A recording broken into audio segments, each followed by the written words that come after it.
Karakeçi'den çıktık, Eğribük Yaylası'na giderken inanılmaz bir manzara bizi karşıladı. O güzelliği sizlerle de buluşturmak istedik efendim. Ben özellikle bu mevkiyi sormak istiyorum kıymetli hocama. Hocam biz neredeyiz? Bu güzel yer neresi? Çok doğru söylüyorsun. Çok güzel bir manzara. Düğün alaylarında gelinler buraya dururlar, fotoğraf çektirirler. Arkamızdaki nehir, Türkiye'nin en uzun nehri Kızılırmak.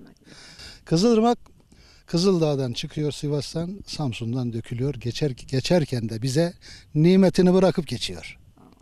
Kızılırmak Havzası'nda çok medeniyetler yaşamış. Müthiş medeniyetler. Hititlerden tutun, Selçuk, Rumlar, Anadolu Rum, Selçuklular, Osmanlılar hep buralara hakim olmuşlar. Şu Eğribük dediğimiz arazi 4000 dönüm. Karakeçili ilçesine ait. Bu karşıdaki bük Köprüköy'ümüze ait. Köprüköy de bizim kendi köyümüz. Fakat Keskin'e bağlı olsun.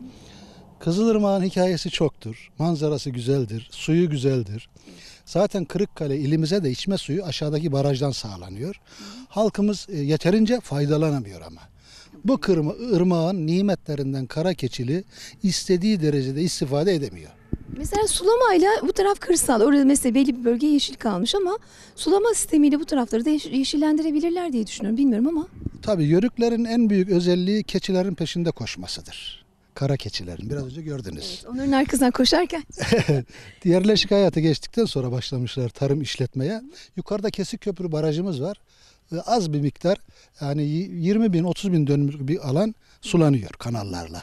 Ama 180 bin, daha doğrusu 120 bin ekilebilir arazimiz var bizim.